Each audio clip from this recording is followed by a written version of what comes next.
Folks, I'm one proud Bavarian and I am more than happy to finally bring some news to all of you when it comes to the first expansion for CK3, the Royal Court. We have waited for news for ages now, and I, like many others, grew increasingly worried whether the expansion would be large enough to warrant both the waiting time and the price. However, the news we all heard at PDXCON has me sleeping tightly once more. The Royal Court, and we sadly don't have any screenshots of the in-game content yet, is an expansion that will improve roleplay opportunities massively. I will tell you all we know about the court system itself, as well as the truly staggering changes to culture in this video. As we don't have any footage yet, I will primarily show off culture and courts in general, menus that are likely to change completely with this update. If I had to sum up the theme of this expansion, I would tell you the following. I have repeatedly called CK3 Sims but on a map in the past, and I think that the development team shares the exact same vision of the game as me. Now, let's begin. The expansion will bring an entirely new system of holding court. King tier characters and above will be able to hear petitions of vassals and lowly commoners. All of this, however, is not just done via the well-known event system, but rather is implemented with a 3D depiction of your actual court. There will be 4 different court types: Western European, Mediterranean, Middle Eastern, and last but not least, Indian. Within that court, you will be able to, as mentioned beforehand, hear petitions, but it goes so much further. There's a large degree of customization to this, as it also happens that the artifacts of your character will be displayed within it. Yeah, that's right, artifacts will be back with this expansion. I personally was never a big fan of artifacts in CK2, as they primarily were set-it and forget-it items. Once you had them, they would simply give you a stats bonus and you'd never look at them again. But the devs behind CK3 appear to have recognized that problem as well. Not only will you be able to display them, there will also be many more character-driven decisions you can take to interact with them. Additionally, you can also showcase them in your normal character portraits. Many artifacts will need to regularly be restored or lose their quality. Alternatively, you could also retire an artifact as a family heirloom. Various types of NPCs will be able to craft jewelry, banners, statues, as well as weaponry and a set of regalia. You can also gain and lose artifacts in warfare, and if you lose one, you can reclaim it with a new special casus belli.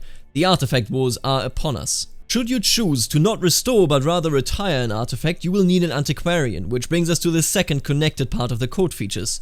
Minor titles return via the free update accompanying this patch, and they will, well, actually do things. I know, it is incredibly hard to believe. In CK2, minor titles were ignored by most players, if they even knew about them, since they exclusively gave a small opinion bonus and demanded a teeny tiny amount of monthly payment. They barely existed to begin with. In CK3, there will be meaningful bonuses, and the skills of the chosen character will matter for how well they can actually fill the role. Court tutors will now help you learn languages, more on that later in the video. Food tasters can genuinely fend off assassination attempts by, well, dying themselves. Seneschals can help you keep your lands under control, and of course, antiquarians can aid you in turning artifacts into heirlooms. With that, the devs managed to succeed where CK2 failed. They're making minor titles relevant and connect artifacts to more than just being stat boosters. All of this is, of course, incredibly exciting and in itself sounds like quality content, but why do these mechanics exist? Commonly in CK3, there is a unifying mechanic that ties it all together, like stress does for character interactions. So what do they do for you and your realm in this case? Maintaining an expensive and impressive court, listening to your subjects, and having grand artifacts will give you something called grandeur. See, you don't have to spend your gold for this courtly nonsense, but ruling like a true guard king will make your rule that much easier. Grandeur is quite similar to dread, although it basically does the opposite. Instead of making people fear you the more you have of it, it makes them admire you. The mechanic will enable a new playstyle in CK3 that previously was not possible in any Crusader Kings game, and it will also connect the mechanics of this expansion. As somebody that loves role-playing, I was absolutely ecstatic when I heard of these features, but I quickly grew much happier when Alexander Altner, the game director of CK3, announced the feature so fantastic that I never assumed Paradox would actually pull it off. After years of keeping culture as a vague concept, never explaining what it actually means, CK3 will be the most advanced Paradox game as far as culture is concerned, by receiving a modular approach that is very similar to how religion works already, and yet very different. So, what is this all about? Culture in CK3 is getting a major overhaul. All of a sudden, cultures will consist of ethos, traditions, and pillars. The ethos of a culture describes the very core that is determined by what they underwent during history.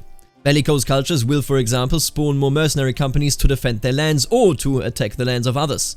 There are also other variants such as stoic, inventive, spiritual, and courtly. All of these variants will, according to the dev team, have a large impact on day-to-day gameplay. Traditions of a culture then go into even greater details when it comes to what a culture is all about. For example, if your commoners have tilled the same fields for hundreds of years, your culture will get more income from farms in terrain that is native to them.